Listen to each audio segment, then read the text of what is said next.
कल्पना कीजिए, रात को आप एक ऐसी दुनिया में सोए जहां बिजली तारों से आती है, गाड़ियां पेट्रोल से चलती हैं और जादू केवल कहानियों में होता है।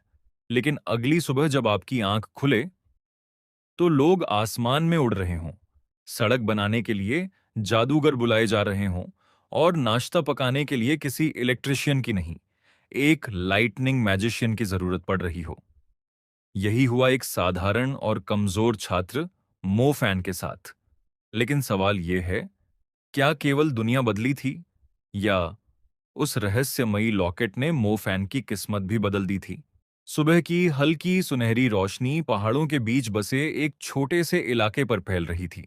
संकरी गलियों में बने साधारण घर, दीवारों से गुजरती बिजली की तारें और दूर दिखाई देता हरा भरा पहाड़, सब कुछ शांत और सामान्य लग रहा था। और इसी सामान्य सी जगह पर रहता था हमारा मुख्य किरदार, मो फैन।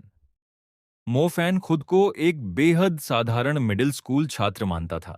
न वह पढ़ाई में तेज था, न खेलों में कोई असाधारण उपलब्धि उसके नाम थी, और न ही उसका परिवार इतना प्रभावशाली था कि भविष्य की चिंता से उसे बचा सके।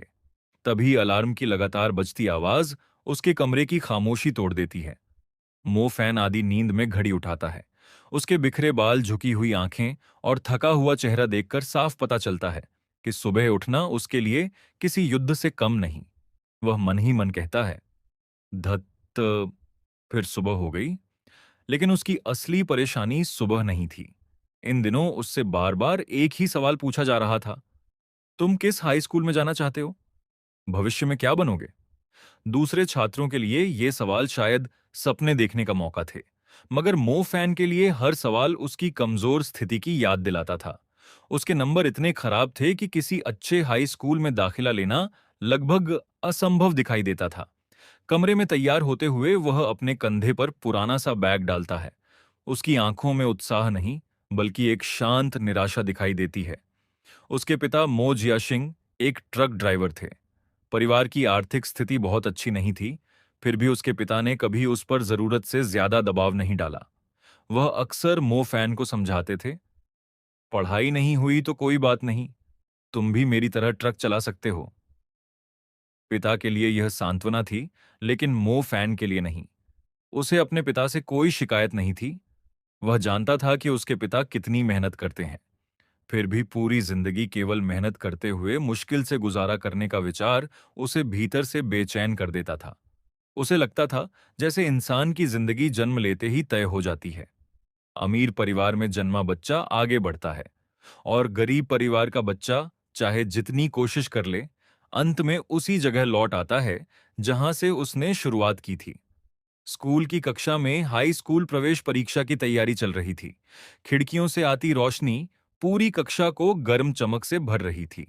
सामने शिक्षक पढ़ा रहे थे, जबकि मो फैन पीछे बैठकर बाकी छात्रों को देख रहा था।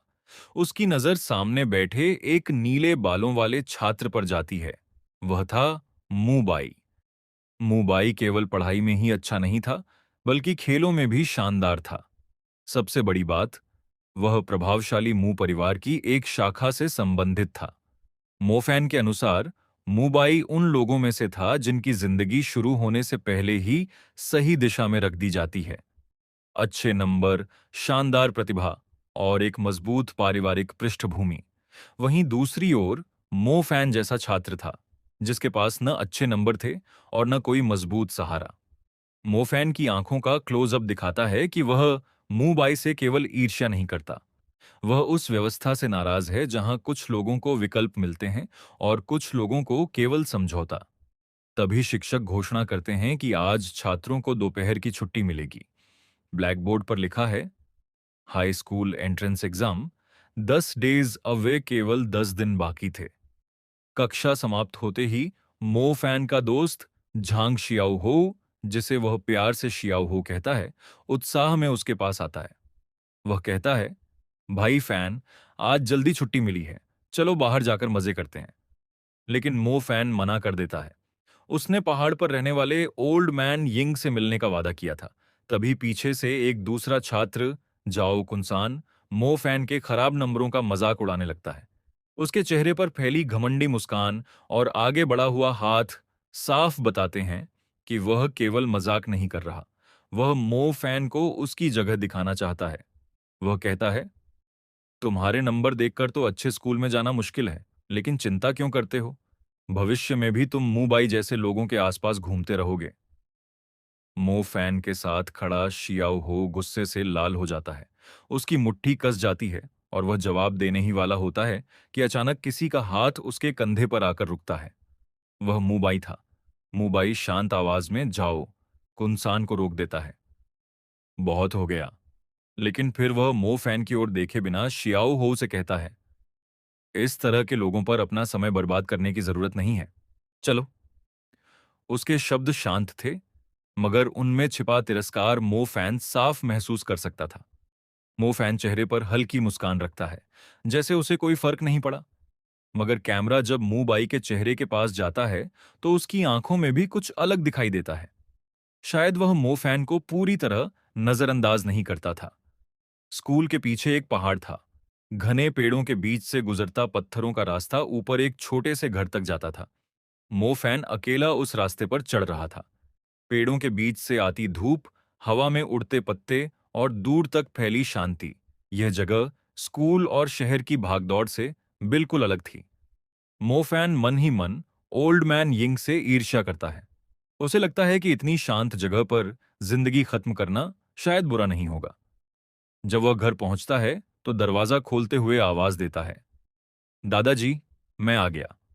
अंदर से ओल्ड मैन यिंग की कमजोर आवाज आती है। मो फैन मुस्कुराते हुए अंदर प्रवेश करता है, लेकिन अगले ही क्षण उसके चेहरे से सारी खुशी गायब हो जाती है। ओल्ड मैन यिंग बिस्तर से उठने की कोशिश कर रहे थे। उनका कमजोर शरीर कांप रहा था और हाथ में पकड़ी लकड़ी की छड़ी मुश्किल से उनका भार संभाल पा रही थी। मो फैन घबराकर उनकी तरफ दौड़ता है। दादाजी, आप ठीक तो हैं? हिलिए मत, मैं आपकी मदद करता हूं। वह उन्हें सहारा देकर बैठाता है और पानी देता है। ओल्ड मैन यिंग उदास मुस्कान के साथ कहते हैं कि इस पूरे पहाड़ पर कोई और नहीं रहता, केवल मो फैन ही समय निकालकर उनसे मिलने आता है। मो फैन उनकी बात सुनकर थोड़ा असहज हो जाता है। उसे लगता है कि बूढ़े व्यक्ति के शब्दों में केवल अकेलापन नहीं, बल्कि विदाई छिपी हुई है। वह उन कहानियों का जिक्र करता है जो ओल्ड मैन यिंग अक्सर उसे सुनाते थे। एक ऐसी दुनिया की कहानियां जो उनकी दुनिया के समानांतर मौजूद थी। एक ऐसी जगह जहां विज्ञान सर्वोच्च शक्ति नहीं था, जहां लोग मशीनों से नहीं बल्कि जादू से दुनिया को नियंत्रित करते थे। मो फैन उन कहानियों को हमेशा बूढ़े आदमी की कल्पना समझता था। फिर भी उसे वे कहानियां सुनना अच्छा लगता था, क्योंकि उन कहानियों में उसकी साधारण जिंदगी से कहीं ज्यादा संभावनाएं थीं। ओल्ड मैन यिंग हल्के से हंसते हैं, लेकिन अचानक उनकी हंसी तेज खांसी में बदल जाती है। उनके मुंह से खून निकलने लगता है। मो फैन की आंखें फैल जाती हैं। वह घबराकर चिल्लाता है, दादाजी, आप ठीक हैं? ओल्ड मैन यिंग धीमी आवाज में कहते हैं, मेरा समय करीब आ गया है। मो फैन तुरंत उनकी बात काट देता है। उसकी हथेलियां कांप रही हैं और चेहरे पर पसीना उभर आया है। ऐसा मत कहिए, मुझे अभी भी आपकी कहानियां सुननी है। मैं एम्बुलेंस बुलाता हूं। लेकिन जैसे ही मो फैन उठने की कोशिश करता है, बूढ़ा व्यक्ति उसका हाथ पकड़ लेता है। उनकी कमजोर उंगलियों में एक गोलाकार सर्पिल डिजाइन वाला लॉकेट था। वह लॉकेट मो फैन की हथेली पर रखते हुए कहते हैं, मैं इसे तुम्हारे लिए छोड़ रहा हूं। फिर उनकी आंखें धीरे धीरे बंद होने लगती हैं। उनके आखिरी शब्द थे, याद रखना, मुझे इसी पहाड़ में दफनाना। कमरे की रोशनी अचानक ठंडी और उदास दिखाई देने लगती है। मो फैन बार बार उन्हें आवाज देता है, दादाजी, दादाजी उठिए। लेकिन इस बार कोई उत्तर नहीं मिलता।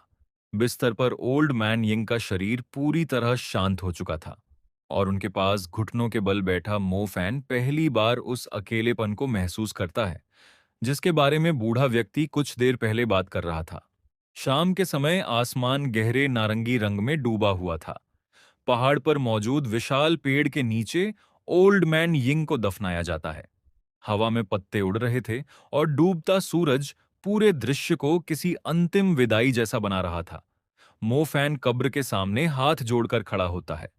उसकी आंखें बंद हैं, लेकिन चेहरे पर दबा हुआ दर्द साफ दिखाई देता है। वह धीमे से कहता है, दादाजी, उम्मीद करता हूं कि अगली दुनिया में आपको शांति मिलेगी। उस रात मो फैन अपने कमरे में अकेला बैठा उस लॉकेट को ध्यान से देख रहा था। ओल्ड मैन यिंग कहा करते थे कि यह लॉकेट हजारों वर्ष पुराना है, लेकिन मो फैन को उसमें कुछ खास दिखाई नहीं देता। न वह सोने का था, न उस पर कोई कीमती पत्थर लगा था।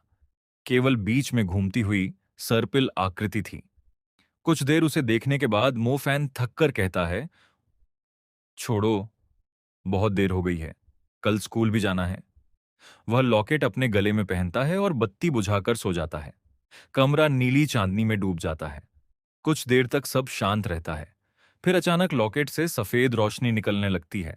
पहले केवल कुछ चमकते कण दिखाई देते हैं, लेकिन अगले ही पल पूरा लॉकेट रहस्यमयी ऊर्जा से जगमगा उठता है। उसी समय बाहर आसमान में बैंगनी बिजली फटती है। ऊर्जा का एक विशाल स्तंभ पहाड़ से आसमान तक उठता है। बिजली के चमकते घेरे तेजी से फैलने लगते हैं और पूरा शहर उनकी रोशनी में डूब जाता है। फिर दृश्य बदलता है। एक विशाल आधुनिक शहर दिखाई देता है, लेकिन उसके चारों ओर अजीब जादुई ऊर्जा के वृत्त घूम रहे हैं। ऐसा लगता है जैसे दुनिया की वास्तविकता को किसी ने भीतर से तोड़कर दोबारा लिख दिया हो। अगली सुबह मो फैन की आंख खुलती है। वह थका हुआ उठता है, मुंह से लार पोंछता है और हमेशा की तरह सोचता है, सुबह हो गई।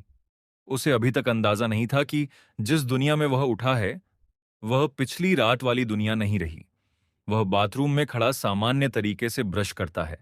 आईने में उसका उनींदा चेहरा दिखाई देता है। सब कुछ पहले जैसा लगता है। वह जल्दी घर से निकलता है, क्योंकि उसके पास नाश्ता खरीदने के लिए पर्याप्त समय था। लेकिन दरवाजे से बाहर निकलते ही एक हरा पत्ता उसके बालों से टकराता है। उस पत्ते के आसपास छोटे छोटे नीले रोशनी के कण तैर रहे थे। मो फैन रुक जाता है। वह ऊपर देखता है और उसकी आंखें हैरानी से फैल जाती हैं। आसमान में लोग उड़ रहे थे। कोई हवा में तैरते हुए अखबार पढ़ रहा था, कोई सामान लेकर उड़ रहा था और एक युवती छतरी हाथ में लिए हवा के बीच ऐसे आगे बढ़ रही थी जैसे जमीन पर चल रही हो। मो फैन का मुंह खुला रह जाता है, लेकिन कुछ क्षण बाद वह खुद को समझाता है, शायद मैंने नाश्ता नहीं किया, इसलिए भ्रम दिखाई दे रहे हैं। और वह उस असंभव दृश्य से भागकर नाश्ते की दुकान की ओर चला जाता है। दुकान पर लोगों की लंबी लाइन लगी थी, लेकिन खाना नहीं बन रहा था क्योंकि इंडक्शन कुकर खराब हो चुका था। दुकान का मालिक परेशान होकर कहता है, काश यहां कोई लाइटनिंग मैजिशियन होता, कोई शुरुआती स्तर का जादूगर भी इसे ठीक कर देता। मो फैन का चेहरा जम जाता है। Lightning magician? उसे लगता है कि दुकान वाले का दिमाग खराब हो गया है। तभी भीड़ में से एक व्यक्ति आगे आता है और कहता है, मैं फायर मैजिशियन हूं। बिजली तो ठीक नहीं कर सकता, लेकिन फिलहाल आग पैदा करके खाना बना सकता हूं। दुकानदार की आंखों में आंसू आ जाते हैं। वह उसके हाथ पकड़कर धन्यवाद देने लगता है। फायर मैजिशियन टूटे हुए चूल्हे के सामने खड़ा होता है। लो एंगल शॉट में उसका लंबा काला कोट हवा में लहरा रहा है। उसके शरीर के चारों ओर सुनहरी रोशनी घूमने लगती है। वह अपना हाथ आगे बढ़ाता है।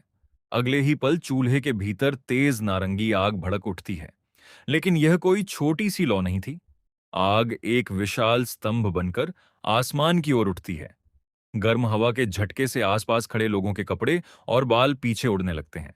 भीड़ खुशी से चिल्लाती है, कमाल है, कितना शानदार जादू है। वहीं मो फैन के चेहरे पर नीली निराशा की रेखाएं उतर आती हैं। उसकी आंखें बता रही थीं कि उसका दिमाग इस दृश्य को स्वीकार करने से इनकार कर रहा है। बाकी लोगों के लिए यह सामान्य था, मो फैन के लिए यह पूरी वास्तविकता के खिलाफ था। तभी उसका एक शिक्षक उसे देख लेता है। शिक्षक मो फैन के कंधे पर हाथ रखकर पूछते हैं, कल रात फिर साइंस फिक्शन पढ़ते रहे थे? आज तुम्हारे अंदर बिल्कुल ऊर्जा नहीं दिख रही। मो फैन तुरंत जवाब देता है, सर, आपको अपने छात्रों को विज्ञान की किताबें पढ़ने के लिए प्रोत्साहित करना चाहिए। शिक्षक मुस्कुराकर कहते हैं, मैं भी तुम्हारी उम्र में विज्ञान की कहानियों से प्रभावित था, लेकिन बड़े होने के बाद इंसान को कल्पना और वास्तविकता में अंतर करना सीखना पड़ता है। मो फैन उनकी बात सुनकर शांत हो जाता है, क्योंकि अब असली सवाल यह था, इस दुनिया में कल्पना क्या थी और वास्तविकता क्या, उसे ओल्ड मैन यिंग के शब्द याद आने लगते हैं। इस दुनिया से परे एक जादुई धरातल है जहां लोग विज्ञान नहीं, जादू सीखते हैं। मोफैन पीछे मुड़कर शहर की ओर देखता है। सड़क के पास निर्माण कार्य चल रहा था। एक जादूगर काले पदार्थ को अपनी शक्तियों से नियंत्रित कर रहा था, जबकि किसी दूसरे मैजिशियन को गर्म डामर ठंडा करने के लिए बुलाया जा रहा था। हर जगह जादू का इस्तेमाल बिल्कुल सामान्य तकनीक की तरह हो रहा था। अब मोफैन के मन में कोई संदेह नहीं बचा। वह सचमुच एक ऐसी दुनिया में आ चुका था जहां विज्ञान की जगह जादू ने ले ली थी। उसके चेहरे पर धीरे धीरे एक मुस्कान उभरती है। कुछ समय पहले तक वह अपनी जिंदगी को पहले से तय मानता था, लेकिन अब पूरी दुनिया के नियम बदल चुके थे, और जब दुनिया के नियम बदल सकते हैं, तो शायद उसकी किस्मत भी बदल सकती थी। वह आत्मविश्वास से सोचता है, शायद इस दुनिया में मैं अपने बड़े सपने पूरे कर सकता हूं। लेकिन अगले ही दिन उसका आत्मविश्वास बुरी तरह टूट जाता है। कक्षा में शिक्षक आने वाली मैजिक हाई स्कूल प्रवेश परीक्षा की तैयारी करवा रहे थे। ब्लैक बोर्ड पर लिखा था, मैजिक एग्जामिनेशन रिव्यू आउटलाइन। प्रवेश परीक्षा में केवल 9 दिन बाकी थे। शिक्षक चिंतित होकर बताते हैं कि उनका प्रिय छात्र मोफैन एस्ट्रोलॉजी की परीक्षा में केवल 6 अंक लाया है। मोफैन अपने हाथ में परीक्षा पत्र पकड़कर खड़ा था। ऊपर लाल रंग से एक बड़ा सा 6 लिखा हुआ था। उसके माथे से पसीना बह रहा था और चेहरे पर एक टूटी हुई मुस्कान थी। दुनिया विज्ञान से जादू में बदल चुकी थी। लोग उड़ सकते थे, आग पैदा कर सकते थे और प्रकृति के तत्वों को नियंत्रित कर सकते थे। लेकिन एक चीज बिल्कुल नहीं बदली थी। मोफैन अभी भी पढ़ाई में उतना ही कमजोर था। वह मन ही मन कहता है, लगता है इस जादुई दुनिया में भी मैं एक निकम्मा छात्र ही हूं। मोफैन को एक नई दुनिया तो मिल चुकी थी, लेकिन हाई स्कूल की प्रवेश परीक्षा केवल 9 दिन दूर थी और उसे जादू के बारे में लगभग कुछ भी नहीं पता था। क्या वह इतने कम समय में मैजिक थ्योरी सीख पाएगा? क्या ओल्ड मैन यिंग का दिया हुआ लॉकेट केवल एक यादगार निशानी है, या उसके भीतर कोई ऐसी शक्ति छिपी है जो मोफैन को इस दुनिया का सबसे असाधारण जादूगर बना सकती है? और सबसे बड़ा सवाल, जब जादू चुनने का समय आएगा, तो मोफैन को कौन सा तत्व मिलेगा?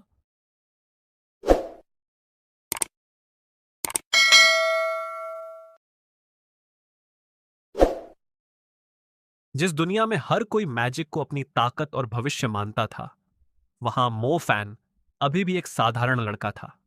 लोग उसे कमजोर समझते थे, उसके नंबरों का मजाक उड़ाते थे और मानते थे कि वह कभी भी एक असली मैजिशियन नहीं बन सकता।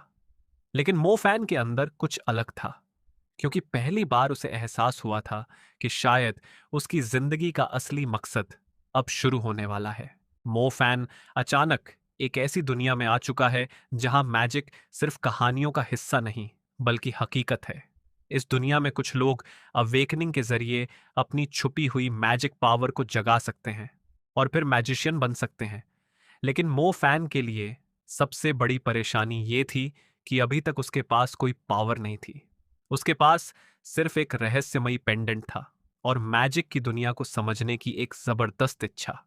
जहां मो फैन को पहली बार समझ आने लगता है कि इस दुनिया में उसकी जगह क्या हो सकती है। अगले दिन मो फैन स्कूल में अपनी क्लास में बैठा होता है। एग्जाम बहुत करीब है और टीचर सभी छात्रों को तैयारी करने की सलाह दे रहे होते हैं। लेकिन जब बात मो फैन की आती है, तो टीचर उसे याद दिलाते हैं कि उसके नंबर अभी भी बहुत कम हैं। वो उसे बताते हैं कि कुछ ही दिनों में परीक्षा आने वाली है और फिर भी उसके अंक दूसरे छात्रों के मुकाबले बहुत पीछे हैं। मोफैन चुपचाप ये सब सुनता रहता है। उसे पता है कि उसकी पढ़ाई उतनी अच्छी नहीं है, लेकिन अब उसके अंदर पहले जैसा डर नहीं था, क्योंकि अब वह जान चुका था कि यह दुनिया सिर्फ किताबों और नंबरों से नहीं चलती। यहां असली ताकत मैजिक है। मो फैन के कुछ सहपाठी उसकी स्थिति का मजाक उड़ाने लगते हैं। वे कहते हैं कि उसका नाम भी ऑर्डिनरी जैसा लगता है और शायद इसी वजह से उसकी जिंदगी भी इतनी साधारण है। वे उसकी तुलना दूसरे अच्छे छात्रों से करते हैं और उसे नीचा दिखाने की कोशिश करते हैं। लेकिन इस बार मो फैन का जवाब अलग होता है। वह गुस्सा करने के बजाय शांत रहता है, क्योंकि उसके मन में एक बात चल रही होती है। अभी तुम लोग मुझे कमजोर समझ रहे हो, लेकिन एक दिन सब कुछ बदल जाएगा। उसके अंदर एक नया आत्मविश्वास पैदा हो चुका था। क्लास खत्म होने के बाद मो फैन अपने दोस्त के साथ बाहर निकलता है। उसके दोस्त को लगता है कि मो फैन अभी भी उन बातों से परेशान है, लेकिन असल में मो फैन किसी और चीज के बारे में सोच रहा होता है। वह इस दुनिया के नियमों को समझना चाहता है। वह जानना चाहता है कि मैजिशियंस कैसे बनते हैं, उनकी पावर्स कहाँ से आती हैं, और क्या उसके जैसे इंसान के लिए भी मैजिक का रास्ता खुल सकता है। यही सवाल उसे स्कूल की लाइब्रेरी की तरफ ले जाता है।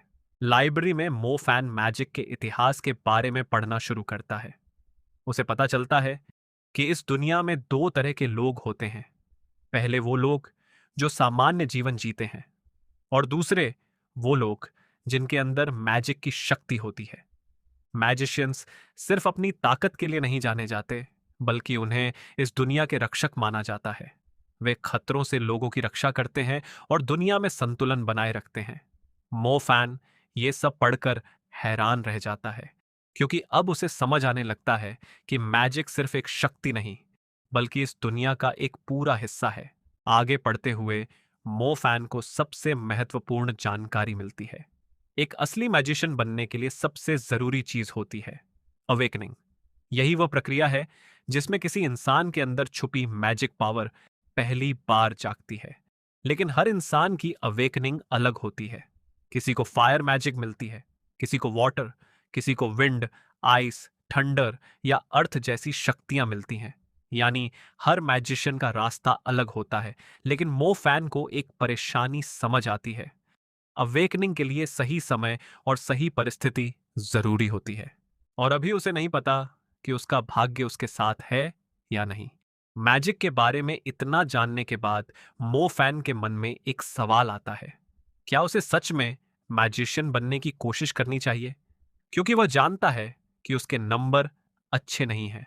वह जानता है कि उसके पिता उसके लिए कितनी मेहनत करते हैं, और वह यह भी जानता है कि मैजिक का रास्ता आसान नहीं होगा। लेकिन उसके अंदर की इच्छा धीरे धीरे और मजबूत होती जाती है।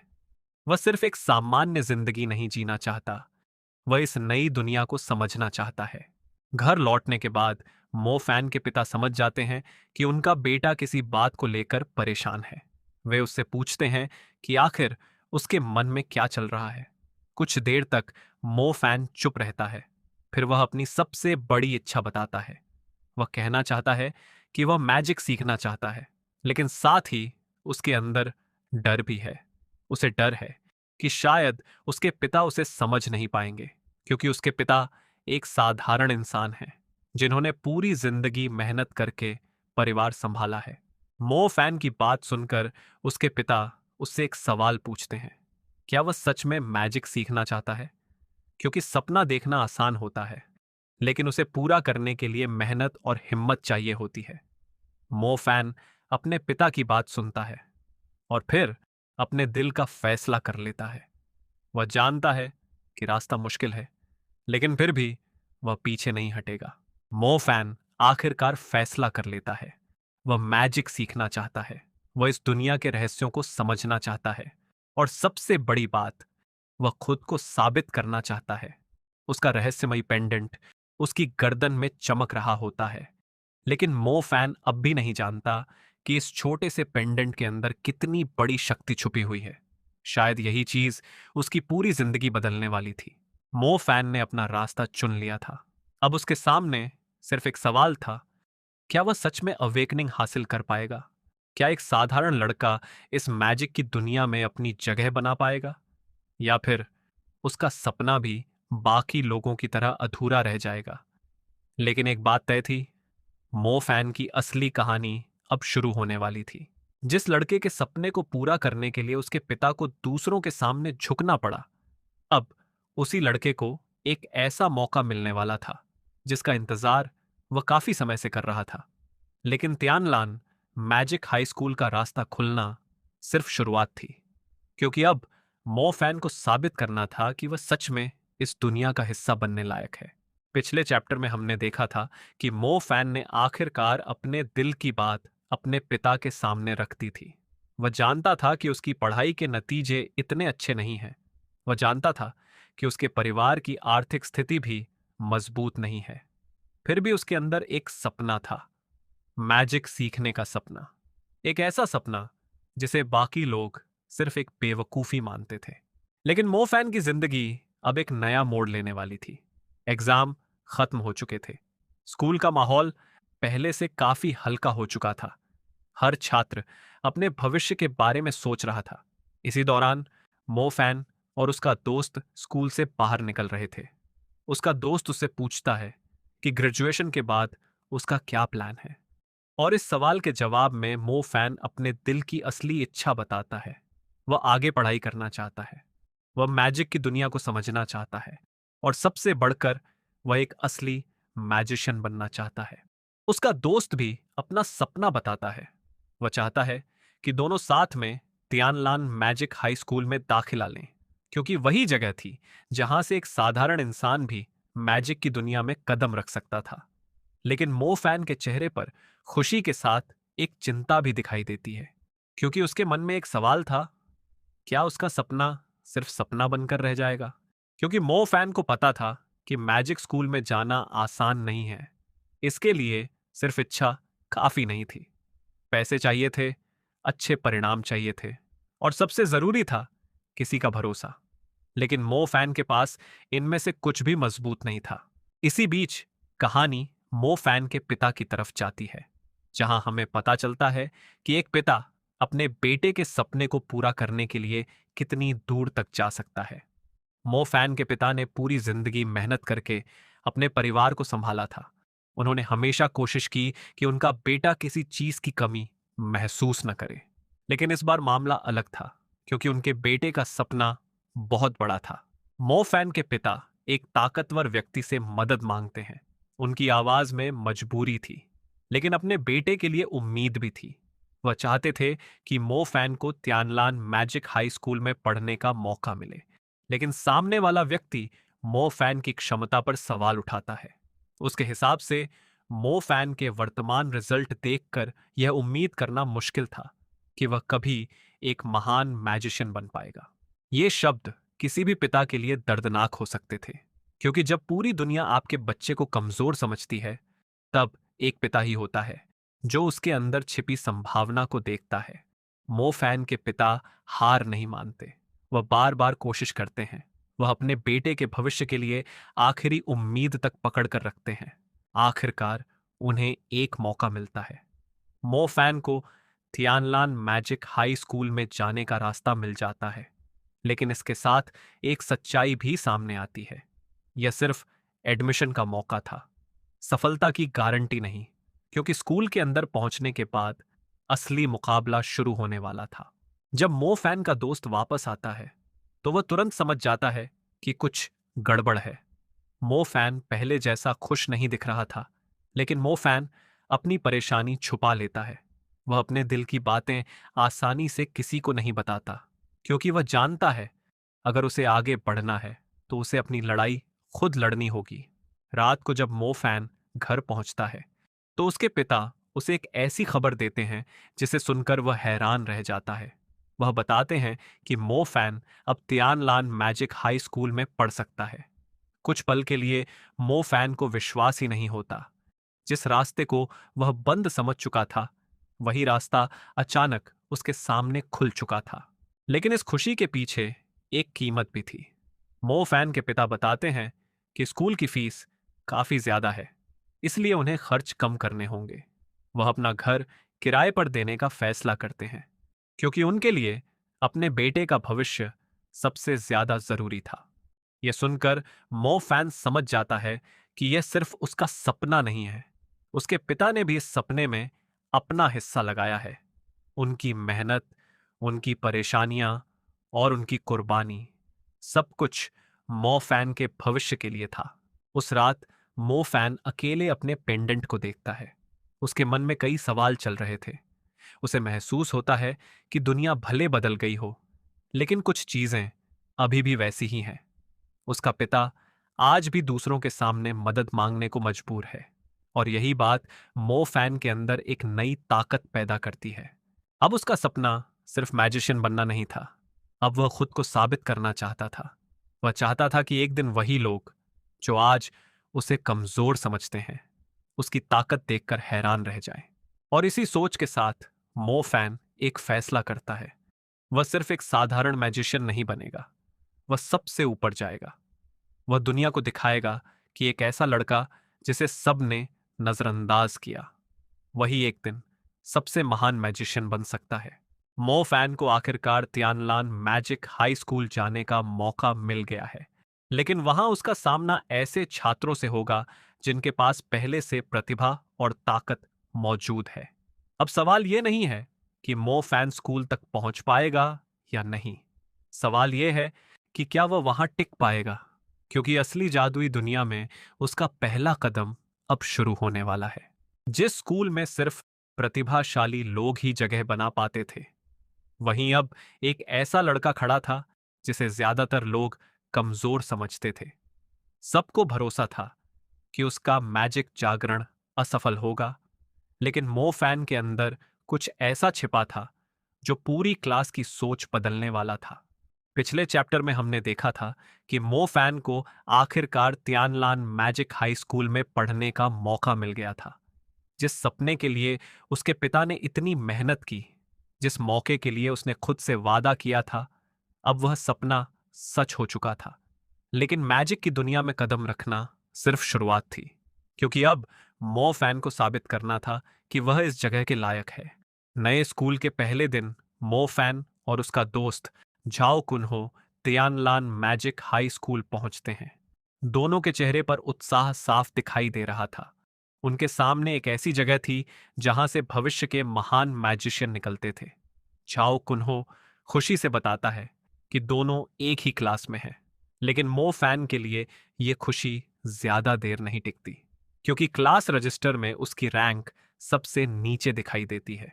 कुछ छात्र उसका मजाक उड़ाना शुरू कर देते हैं। उन्हें लगता है कि मो फैन यहां सिर्फ किसी की मदद से पहुंचा है, क्योंकि बाकी छात्रों की तुलना में उसके अंक बहुत कमजोर थे।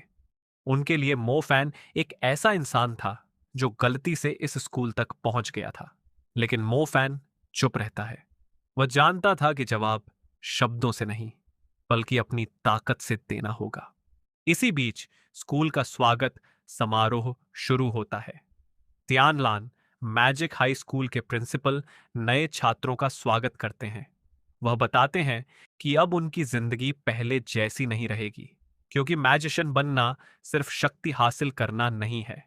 एक असली मैजिशियन का काम मानवता की रक्षा करना होता है। लेकिन इस दुनिया में मैजिशियन बनना आसान नहीं है। शहर की सुरक्षा के बाहर कई खतरनाक जीव मौजूद हैं। जो लोग मैजिशियन बनने का रास्ता चुनते हैं, उन्हें हर दिन नई चुनौतियों का सामना करना पड़ता है। इसलिए स्कूल हर छात्र को सिर्फ ताकत नहीं, बल्कि जिम्मेदारी भी सिखाता है। समारोह के बाद सभी छात्रों को उनकी पहली बड़ी परीक्षा के लिए तैयार किया जाता है। अब समय था मैजिक जागरण का। यही वह पल था जो तय करेगा कि कौन किस तरह की मैजिक शक्ति हासिल करेगा। क्लास में शिक्षक बताते हैं कि हर व्यक्ति के अंदर एक अलग तरह की मैजिक क्षमता जाग सकती है। कुछ लोग आग की शक्ति हासिल करते हैं, कुछ पानी, कुछ हवा, बिजली, बर्फ या धरती जैसी शक्तियों से जुड़े होते हैं। लेकिन हर किसी का जागरण सफल हो, यह जरूरी नहीं है। यह सुनकर क्लास में मौजूद कुछ छात्र डर जाते हैं, क्योंकि अगर जागरण असफल हुआ तो उनका पूरा भविष्य बदल सकता था। कुछ छात्र आपस में चर्चा करते हैं कि पिछले कई सालों में असफल जागरण के मामले बहुत कम हुए हैं, लेकिन अगर कोई असफल हुआ तो वह पूरे स्कूल में चर्चा का विषय बन जाएगा। वहीं दूसरी तरफ मो फैन शांत बैठा सब कुछ सुन रहा था। उसके लिए यह सिर्फ एक परीक्षा नहीं थी, यह वह मौका था जिससे वह खुद को साबित कर सकता था। जिस लड़के को लोग कमजोर समझते थे, अब वही अपनी किस्मत बदलने वाला था। सबसे पहले क्लास के टॉप छात्र मूबाई को बुलाया जाता है, क्योंकि वह पहले से ही सबसे प्रतिभाशाली छात्रों में से एक था। उसका परिवार भी मैजिक की दुनिया में काफी प्रसिद्ध था। सभी की नजरें उसी पर टिक जाती हैं, क्योंकि हर किसी को उम्मीद थी कि उसका जागरण शानदार होगा। मूबाई मैजिक जागरण की प्रक्रिया शुरू करता है। वह अपने हाथ उस क्रिस्टल और नर्व पर रखता है। धीरे धीरे पूरा कमरा ठंडी ऊर्जा से भरने लगता है। हवा बदल जाती है, तापमान गिरने लगता है, और कुछ ही पल में क्रिस्टल के अंदर से चमकती हुई बर्फ की शक्ति बाहर आने लगती है। सभी छात्र हैरान रह जाते हैं, क्योंकि मूबाई ने सच में आइस एलिमेंट को जागृत कर लिया था। उसकी शक्ति देखकर हर कोई प्रभावित हो जाता है। कुछ छात्र उसकी तारीफ करने लगते हैं। उन्हें लगता है कि मूबाई भविष्य में जरूर एक शक्तिशाली मैजिशियन बनेगा। मूबाई के लिए यह सिर्फ एक सफलता नहीं थी, यह उसके परिवार की उम्मीदों को पूरा करने का पहला कदम था। वह जानता था कि उसके पास प्रतिभा है, और अब उसे उस प्रतिभा को साबित करना था। लेकिन इसी बीच कहानी एक और महत्वपूर्ण मोड़ लेती है, क्योंकि अब सभी की नजरें उस छात्र पर जाने वाली थीं, जिसके बारे में लोग पहले से बातें कर रहे थे। वह छात्र मो फैन। कुछ लोग मन ही मन सोच रहे थे कि अगर मूबाई जैसे प्रतिभाशाली छात्र की शक्ति इतनी शानदार है, तो मो फैन जैसा कमजोर छात्र क्या कर पाएगा? क्या उसका जागरण सफल होगा, या फिर वह स्कूल में आने के बाद पहली ही परीक्षा में असफल हो जाएगा? मो फैन अपने अंदर छिपे डर को महसूस करता है, लेकिन वह पीछे हटने वालों में से नहीं था। उसे अपने पिता की मेहनत याद थी।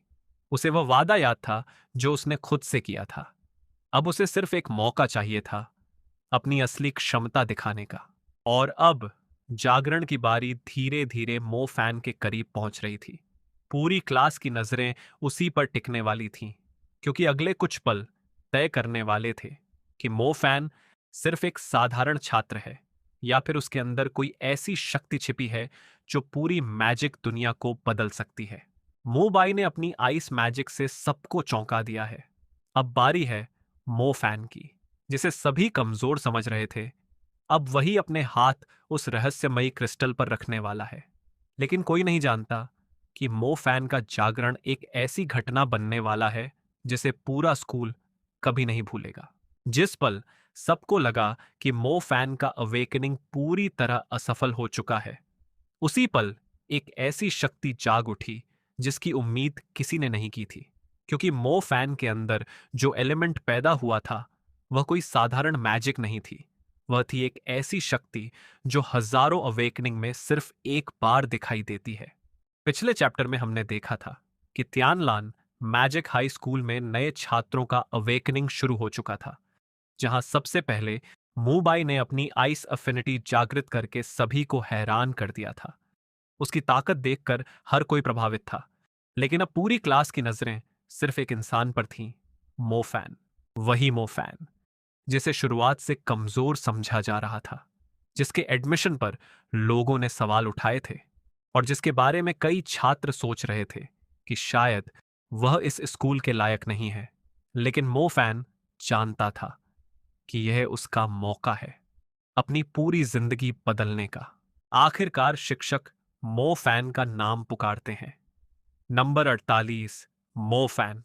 जैसे ही उसका नाम लिया जाता है, पूरी क्लास का ध्यान उसकी तरफ चला जाता है। कुछ लोग उत्सुक थे, कुछ लोग मजाक उड़ाने के लिए तैयार बैठे थे, और कुछ लोग बस इंतजार कर रहे थे कि मो फैन असफल साबित हो जाए। मो फैन धीरे धीरे अवेकनिंग स्टोन के पास जाता है। शिक्षक उसे अपना हाथ क्रिस्टल पर रखने के लिए कहते हैं। यही वह पल था जो तय करने वाला था कि उसके अंदर कौन सा एलिमेंट छिपा है। मो फैन अपनी आंखें बंद करता है। वह खुद को शांत करने की कोशिश करता है। उसे याद है कि उसके पिता ने उसके लिए कितनी मेहनत की थी। उसे याद है कि कितनी मुश्किलों के बाद उसे यह मौका मिला है। अब पीछे हटने का कोई रास्ता नहीं था। वह अपनी पूरी इच्छा शक्ति के साथ अवेकनिंग शुरू करता है, लेकिन कुछ नहीं होता। कमरे में अजीब सी खामोशी छा जाती है। ना कोई चमक, ना कोई ऊर्जा, ना कोई एलिमेंट दिखाई देता है। कुछ छात्र एक दूसरे को देखने लगते हैं। उन्हें लगता है कि शायद वही हुआ जिसका उन्हें इंतजार था। मो फैन का अवेकनिंग फेल हो गया। कुछ लोग उसका मजाक उड़ाना शुरू कर देते हैं।